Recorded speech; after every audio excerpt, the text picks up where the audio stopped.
Hello and welcome to Off the Shelf Reviews. It's Gaming Friday. I'm Gary. And I'm Geoff. And Geoff, I'm excited. We're going to talk about Civilization 5, which, Classic. as of September this year, is going to be 7 years old. This game came out in 2010, developed by Firaxis Games, which I'm still considering one of the top dogs in the gaming industry. Yeah. You know, Sid Meier was just that name that you just saw throughout the 90s and sort of the early 2000s. It was just Sid Meier's Pirates, you know, Sid Meier's Railroad Tycoon. Yeah. Games which were better than others, but Right, his name was everywhere. It dominated the PC landscape of games. Yeah. So I've been a huge fan of the Civilization series, which started back in 1991. That's pretty crazy. And you know, it's that era of gaming. Exactly, it's just that the era. first Civilization. That was the very first Civilization, Yeah. And that was when Sid Meier was working for Microprose. Okay, well, talking of first Civilizations, before you tell me about Microprose, I'm just going to tell you what I've got here. For those who don't know Civ, right? Civ is a turn-based, hexagonal-focused strategy 4X game. 4X strategy game. So 4X means expand, exploit, explore, and exfoliate. That's it. Exhume, exhale, or exterminate. That's the one. That's what it means. So right, you've just got to build up an empire, build up a civilization, and this right here is Civilization 5, the 5th incarnation. There's 6 total, right? There are 6 in total, with lots of expansions and offshoots. With I was going to say, it's not actually 6. 6 isn't the 6th one, is it? But it's the 6th official sequel one of the Civilization. I know that there was Civilization finally came to consoles like in the early 2000s, and it wasn't a numbered one, but it was, Civilization came to consoles. You know? So I mean, like say, it started in 1991. When was Civ? This one is 2010. 10. Yes. 7 years old. And this is Civ 5, and Civ 6 is 2016. So just last year. Last year, yeah. Now I have never made the jump to Civilization 6, only because I heard some mixed reviews about it. Yeah. That it was sort of Civ 5 light. Yeah. And also they changed quite a lot of the things or the features that a lot of people were attracted to in Civ 5. Yeah. And Civ 5 was a huge overhaul of previous Civ games as well, especially the last one I remembered playing in the series, where I think it was square tiles instead of hex tiles. And the fact that you could, I think it was, one of the big features I do remember of the last Civ game that I played was that you built massive stacks of armies. You know, so in one tile you could have a bunch of tanks, bombers and infantrymen all on one tile, and or just build up one stack of 9 catapults early on and just move them across the landscape and just decimate anything that they come across. Yeah. That's all changed in this one, where it's now 1 military unit per tile. But with the hexagonal shapes and the way that the map, sort of the land, mountains, and sea masses work, it's really simple, but can prove to be very interesting. And when you put the strategy behind it, there's a lot of depth to it. Yeah, there's enough depth to it. It's not like a sim at all. It is kind of like a board game. Do you know what I mean? Like a strategy board game with loads of number crunching being done by the PC. And the PC obviously offers you the option for PvE, doesn't it? So that's kind of like what we like to do, is gang up against the computer. 2 versus 2 versus 2 versus 2, and we'll have another 2 team AI, like 2 character or 2 civilization team AIs against us. So that's pretty like, it works out very similar to how you might like lay out a board game, but it does something you can only do really, I think, with the PC gaming format. Do you know what I mean? Especially, although I say that, there have been some on the consoles, haven't there? There has been, yeah. Because I remember on the 360 getting really into Civilization on the 360, which was a great game. Again, huge hour eater. Do you know what I mean? Oh, absolutely. The Civilization games are this genre of game in particular is known for being the time eater. Yeah. Absolutely. Just a time warp. I think this is what your most played Steam game. It's not my most played. I think it just recently, since we resurrected it again, has now overtaken XCOM as my second. Yeah. Well, again, I love XCOM. It's interesting that you just mentioned XCOM because XCOM again is Firaxis Games. Yeah. And so you can just see that they are the kings of this genre. They know what they're doing. They really are. Yeah. Mm. I thought it was interesting that I mean, like I said, I mentioned Micro Prose. They kind of branched into the arcade market and failed. Yeah. They also created an RPG sort of game engine, which didn't really win them any favors either, and they ended up selling that game engine on, which also didn't come to any fame. They also, I think they sort of one of the early companies that I know of that were crowdfunding or looking for sources to be supported by their customers to pay off all of their failed attempts, and that didn't happen. Yeah. And Microprose ended up being absolved into another company before pretty much disappearing entirely. But Sid Meier and two other people left Microprose and founded Firaxis in 1996. So Microprose owns sort of the early Civilization games, and then 2K, or Firaxis as they're known, pretty much now owns the latter Civilization games. So there's sort of two companies. The Civilizations are split between what was and now what is going forward. Yeah. And as I said, you know, Firaxis, they made XCOM 2 2016 and Civilization 6 2016. Nothing released so far this year, but I can only imagine. And what I like is that there's usually a good 5 years in between Civilization games. Like I said, it's usually a stable of a good game and a pedigree of a good studio is releasing a game to a quality and to a standard when it's released.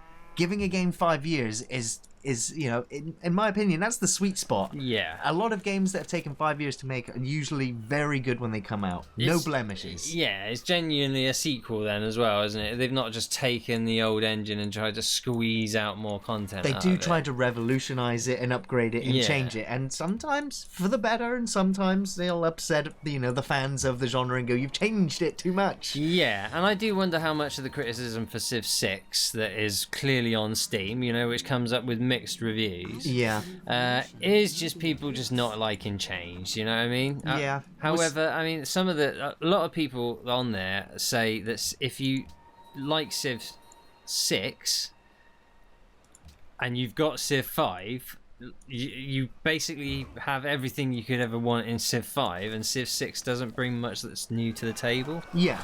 Which is again why I kind of skipped it, and I also am really gutted that I managed to skip the space exploration one, the alien planet. I can't remember which one it was called. Another Civilization Otherworld? done recently, wasn't there? Yeah, which was just like a spacey themed one. Yeah, and again, it was Civ 5 Lite. It was like, where's my diplomacy and religion? And but, you know, granted we've got alien races, but I'm still up against human players, and there's also Civilization Standard when it first comes out, and then there's Civilization once all the expansions are on. Yes, oh, absolutely. Because they're two quite different games, really. Like, you know, they tweak and improve and change a lot of things over the expansions, add all sorts of systems in, take some systems away. Well, Civ 5 was one of the earliest games that I can think of that had on its main menu page, as part of the options, a button which just said mod. Mod support built into the game day one. And this was, like I said, 2010. So we've seen mods. It's still slowly happening across consoles. It's getting there, but even on PC, the Steam Workshop area and all of that expanding, it's still happening. And so this is one of the mainstay games that I can think of that started to push in the mod direction, and mods have sort of helped this game along. There's lots of other civilizations, of course, are looking back at it, and I've looked at the mods and I've seen, you know, Stannis' army from Game of Thrones. You know, and I've seen people add alien artifacts. There's somebody who's made a zombie mod, which basically the game starts as normal. Everyone's playing as normal, but the game has a hidden clock. Yeah. And at some point, that clock will hit and turn one random city into a zombie city. Oh, that city instantly is destroyed, and the zombies move out. Zombies will kill any unit almost that they touch. Yeah. Because if they hit a unit and that unit doesn't die, that unit will turn into 3 more zombies. And so the only way to kill zombies is in fortifications or in cities. But if one zombie gets into a city, that city is instantly destroyed and zombies move out everywhere. And it's like it becomes impossible to stop it. You basically watch the end of the world just occur. That's just a mod. But I've still not got to the point in nearly, 200 hours I'm working my way up to in this game. Easily. Yeah. I've still not needed to install a mod yet. Because I'm still experimenting and playing with all of the different nations and civilizations that you have the options for. And all of them have different play styles because each one of them has a unique ability and unique infantrymen or military units or a way of gaining extra culture or military or science or religion. Yeah. And as you've said, with the expansions that have come out with this game, adding even more civilizations, they added the religious sort of overview where you can build up a pantheon and found your own religion, call it what you will, build it up and then spread it to the city-states, other civilizations, and then you end up in religious wars. They added the feature where you can start adding caravans and literally start micromanaging how your trade routes will work, either by, as I said, by camel or by workboats. Yeah. And so all of these the 2 big DLCs for the game have made it all the more reason why, if you never played it, to go back and play it. Because I can say right now, 7-year-old game, and I don't want to play anything else right now. This is the game. This is the game that took me off Mass Effect again. And it's a 7-year-old game. That for coming from me, it does say quite a lot.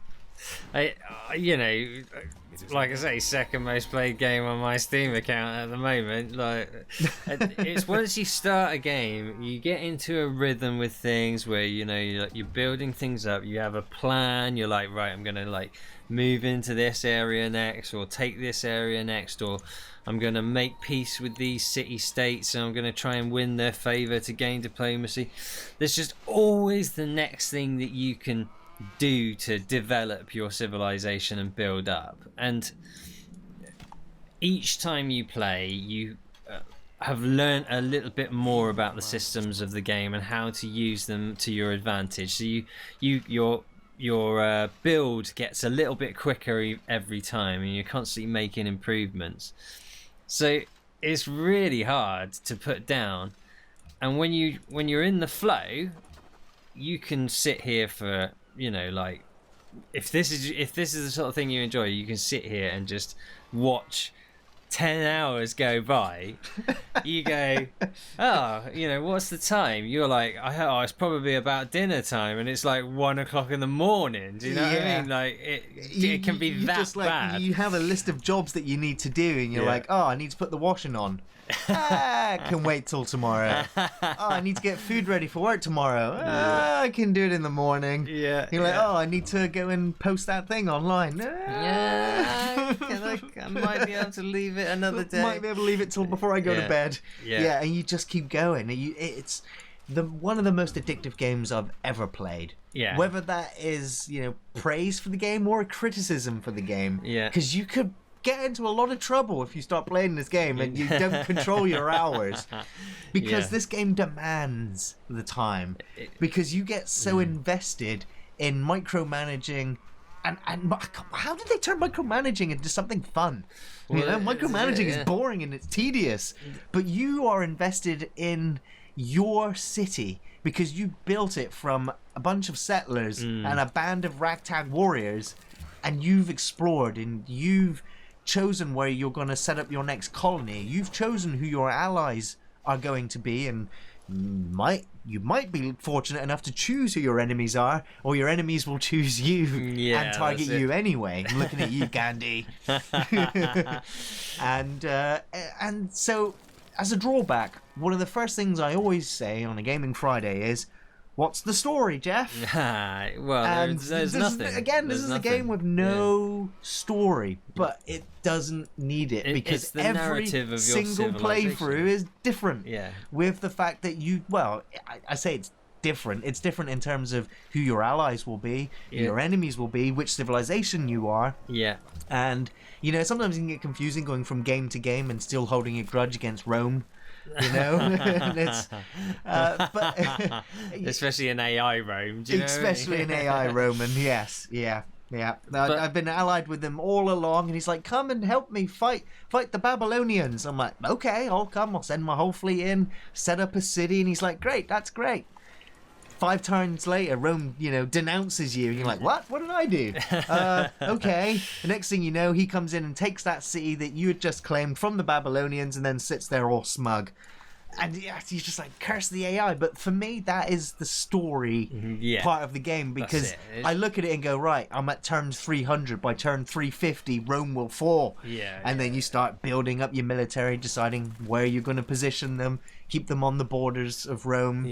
But then you have to work with allying your city-states, and as you said, the diplomacy. There is a lot to this game. And so if I have to say and explain this game in terms of difficulty, I can say that if you've never played a Civ game before, and you look at the screen now and you're like, wow, there's resources and dots and blips everywhere. It won't take you very long to start figuring out what all of those things are. There is a difficulty option in the game to put you on, basically settler difficulty, and there's like 6 difficulty levels going all the way up from Prince, King, all the way up to Deity. So there's definitely the challenge there for harder difficulties. But then again, if you're a first-time Civ player, playing on an easier difficulty can still mean the game is going to be unimaginably difficult, because you have no idea what's going on. The game is really good with tutorials. There's lots of pop-ups and information screens everywhere. And there was only something I only just discovered whilst I was waiting for my next game of Civ to start up, was just looking through the main menu, and there's like an encyclopedia, a very light one, of all of the different civilizations in the game and all of their histories of their favorite leaders and their cultural highlights in recorded history, which is fascinating as well. You just find that's actually learning something playing a video game, Jeff. The people who made this game, there's a lot of love gone into this game. You can tell. Do you know what I mean? And it has, like you say, it's got heritage and a long history where they've developed it and perfected the art of this particular format of style of game. All I can say is, basically, like, in the time that we've been talking, as you can see, all I've done at the moment is explore to find the perimeter of my little island, and I've set up one city, London. I've had a worker build a couple of farms, and this guy, as you can see, I had barbarians in one thing, I had a fight up there, come down here, they popped up again down here. You will be playing barbarian whack-a-mole pretty much the whole way through this game, all the way through your game. That's your challenge to start off with, is fending off the barbarians. Then as you develop and get more cities and build, your challenge is other civilizations and beating them. Your concentration turns towards them. But if you've seen what I've been doing right now and you think, fucking hell, that looks boring as hell, do you know what I mean? You never would ever want to be clicking around playing this, right? Then it's probably not for you. But if you're like, oh, that's quite cool. What do all these dots mean? Blah blah blah blah blah. Like how do you how are you strategizing, getting your resources, and I wonder what's in this fog of war and what's next. What battles are going to be next? Then this is the game for you, and you will lose your life in this game for a little bit. Oh, absolutely. Yeah. So, I mean, obviously, I have not really. It is quite complicated when you first come at looking at the screen. I've just pressed the Y button, and that gives me an indication of all the resources. These little green ones mean food. These mean production, and this is gold here, and that's crab, that's ivory, I think there's some cattle up there. So these are all things that once you got workers, you can like make farms or start upgrading the tiles to build plantations. You can build roads, plantations, trading, fortifications, that sort of thing. Yeah, and then once you've got like these are like your technologies. So you build it, like if I look at the city here, like your cities produce things, food, production, gold, science. Those faith and culture. As well as tourism. So those are all just kind of like currencies, really, if you like. They're all currencies which work towards certain things. So food is obviously what you need to be able to expand your population. And London there has gone up to 5 population.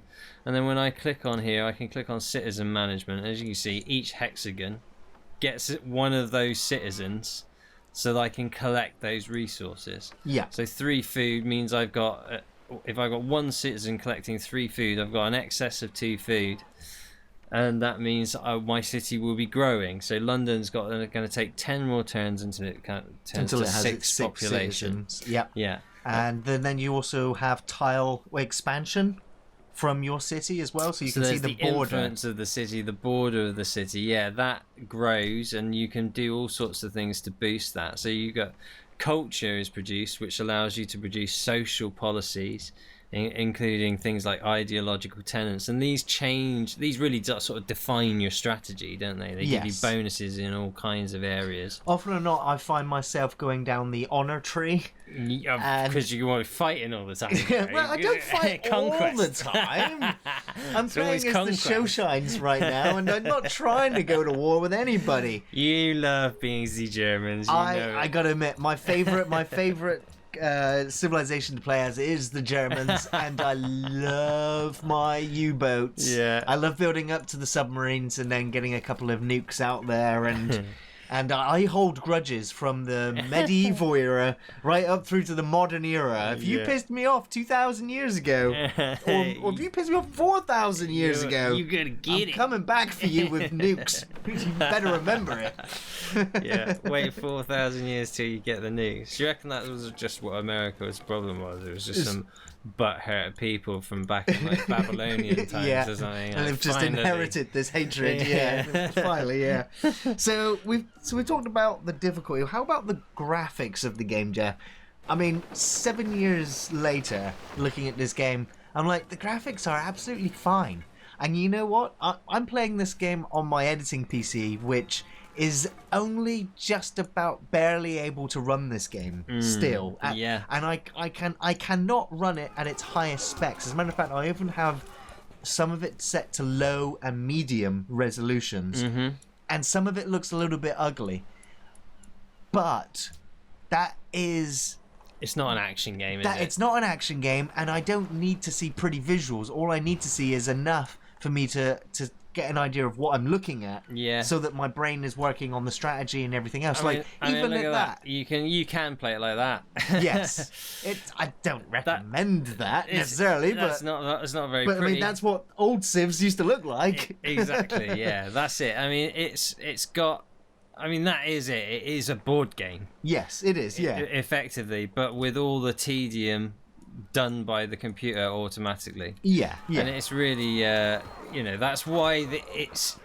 If you like developing strategies, it's so good because you've got a huge map area that you can spread out into. Like if you go huge, you can have loads of civilizations, so it produces all sorts of challenges. Yeah. So it's like Risk, but just with lots of expansions and additions to it and modifications to it. 21st century Risk. Absolutely, yeah. So graphics, I'd say this for this game, they're totally adequate and totally, there's enough details in all of the landscapes and everything for you to know what it is. It doesn't need to be super high res. The graphics are good, but not the big draw for the game. It's all about the gameplay, music and sound effects. Well, the music is amazing. It's really good, and there's so much music I've still not even heard in this game because I've not been that civilization that has that music. There's some really crazy soundtracks in there as well. Do you know what I mean? Like, I've been sat there listening to it whilst Pondering your next we've been move. gaming, and I've been like, that is some crazy, like, really, this would not be out of place in a horror movie. Some really unusual and interesting pieces, and they're usually themed to your civilization. Yes. So, And whether you're at war or at peace, music does change. It's a brilliantly eclectic mix. That's what what I would say. Totally, I totally agree. Sound effects, amazing again. I can usually tell what's going on around me just from sound effects when I hear the ding of the next turn or the pong of somebody sending me a trade deal, or the sound of barbarians appearing somewhere. All of the sound effects are distinct, and unfortunately, one of the drawbacks when they get to is in the multiplayer, where all of the animations, which are really cool, when you have warring units and you see Gatling guns firing and tanks firing and the nukes, big important feature. When you fire a nuke, you want to see the devastating mushroom cloud, and you want to see all of the other units die and incinerate in the blast and die from radiation afterwards. I really like nukes and stuff, by the way. I know, yeah. And so all the animations are gone in the multiplayer, and I understood that they did it to speed up the connections to the games, because even in my experience of playing Civ multiplayer, occasionally it will, after every turn, jump into a loading screen and sort of recalibrates the game and make sure everyone still stays connected. But taking out the fights, the animations, is a little bit annoying. Well, you want to have the option, don't you? That's what you want. But I think you can have like local. Can you have like local? If you do multiplayer in any games? kind, it removes the fighting animation. So it's only in single player. It back in. No. Right. No. Yeah. Unless there's a mod for it, and I just, as I said, not fully browsed through. But the thing is, I know that there's an option called Quick Combat. Yeah. But if you turn that off, which is what I always suggest we do in our multiplayer games, is as soon as one person enters combat, everybody's camera gets dragged to that point on the field, and you have to watch the combat play out. Yeah. And it's just like, it takes forever for everyone to get their turns done then, especially if you're at a big war. I was going to say, once you're an experienced Civ player, you ain't bothered about the animations Exactly, anyway. like I said, so graphics, you I just don't wanna mind. see the numbers. Animations, after I've seen them in my own single-player games, I don't need to see them anymore. Yeah. I'm focused about yelling at you, Geoff, to do your next turn. Yeah, absolutely. Now, last thing I want to bring up is variety. And I think I might have already highlighted it, is that there are still so many civilizations in this game that I've not touched. There's still so many strategies that I've not gone for. Within the social policy tree, there are still some of them that I've not fully explored and got their benefits from. Especially when you get to later on in the gaming, then you have the ideology tree and lots of different options in there. Tenants, I tend to find that I like to go for naval warfare, no matter which Civ I'm using eventually. So I do kind of fall back on my same strategies. But I do try to diversify my diversify my gameplay every time I play it, because I want to keep it fresh. So that's it.